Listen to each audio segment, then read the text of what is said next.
একটা পর্যায়ে যাওয়ার পরে দস্তদের এক পর্যায়ে তাকে একটা ক্লোরোফর্ম, এটা ক্লোরোফর্ম মানে চেতনা নাশক তার মুখে নাকে দিয়ে দেয়, দিলে চেতনা নাশক হয়ে যায়। তখন তারা ছবি তুলেছে তার নোট, কিন্তু পরবর্তী পর্যায়ে তারা জ্ঞান ফেরে নেয়। তখন তারা আর তাদের যে 2 দিনের প্ল্যান সেটা বেঁচে গেছে। তখন তারা তাদের যে পূর্ববর্তী প্ল্যানে চলে আসছে যে না, তাহলে তাকে দুটি কাজ করতে হবে, কারণ সে তো নাই। তখন তাকে এটাকে সরিয়ে এমনভাবে গুম করতে হবে, এমনভাবে তার মোবাইলগুলিকে অ্যানালাইসিস করে বিভিন্ন জায়গায় দিতে হবে যেন তাকে যে এই জায়গায় যে ক্রাইমটা হয়েছে এটা যেন খুঁজে না পায়। তখন তারা যেটা করলেন, ওই যে কাজটা করার কথা তারা বিভিন্ন, আপনার ছবি তো দেখেছেন, এটা করে তারা মোবাইলগুলি নিয়ে যায়।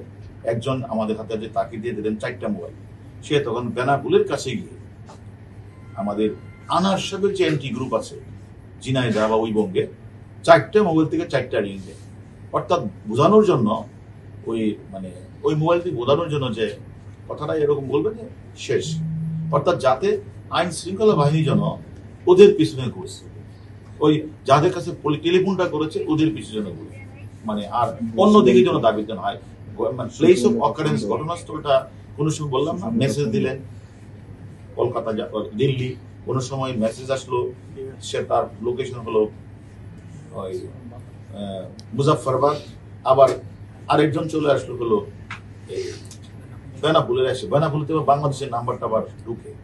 অর্থাৎ বাংলাদেশে এসে তার যে আমরা যতটুকু শুনেছি যে এন্টি গ্রুপ, অর্থাৎ একজনের সাথে একজনের দ্বন্দ্ব থাকে, ওই এন্টি গ্রুপের কাছে এই কথাগুলি বলতে, অর্থাৎ যাতে আমাদের আইন শৃঙ্খলা বাহিনী যখন আমরা খোঁজ দিব তার এন্টি গ্রুপ জড়িত কিনা, তখন দেখবো মোবাইলের সাথে একটা ইন্ডিয়া বা বেনাপুলের কাছ থেকে একটা রিং আছে।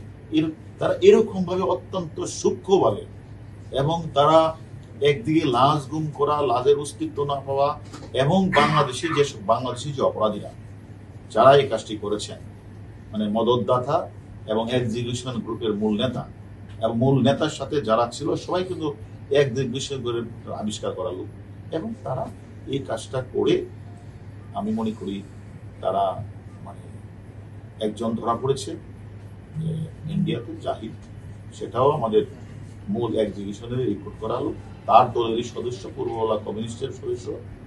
এবং এখন যে প্রশ্নটা করেছেন আপনি, যে অ্যাকচুয়ালি আসলে আমাদের তদন্ত অনেক হয়েছে, যারা আমাদের আসামিদের জিজ্ঞাসাবাদ করছে, আমরাও সেখানে যাব, ঘটনাস্থল পরিদর্শন করব, আমরাও ওই আসামির সাথে কথা বলবো, তারপরে তার কথার সাথে ওইখানের যে লোকেশন, বিভিন্ন ধরনের এইগুলি বাসা বাড়ি সবগুলি আমরা মিলাবো। তারপরে আমরা অনেকগুলি বিষয় নিয়ে কিন্তু আমরা কাজ করছি। আমরা মনে করি তাদের বারবারই প্ল্যান ছিল যে বাংলাদেশে এটা করা যায় কিনা, কিন্তু যে মূল মদতদাতা, যে মাস্টার মাইন্ড, সে কিন্তু বারবার বলছে না, এটা বাংলাদেশে করা যাবে না। যার কোনো ফলশ্রুতিতে 2বার সে কিন্তু ওখানে গিয়েছে, 3য়বার তারা সাকসেস হয়েছে। আমি মনে করি একটা বিষয়ে যদি একটু বলতেন যে তাহলে কি আমরা বলতে পারি যে ব্যবসায়িক দ্বন্দ্বে এই হত্যাকাণ্ড, যেহেতু আপনি বলছেন তার কাছে টাকা আদায়ের চেষ্টা করছিল তারা, তাহলে কি মোটিভটা কি ওইদিকে যাচ্ছে?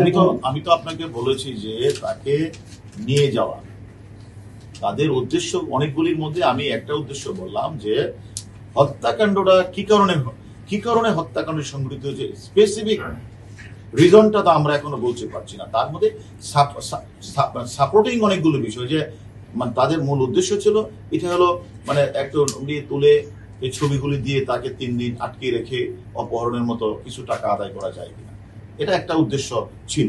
দ্বিতীয়ত উদ্দেশ্য হলো তাকে দুনিয়া থেকে সরিয়ে দিতে হবে। এর আগেও 2বার তারা প্ল্যান করেছেন।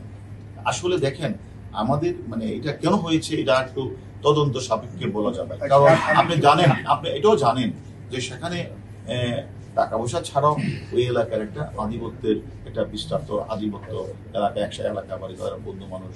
দ্বিতীয়ত হলো এখানে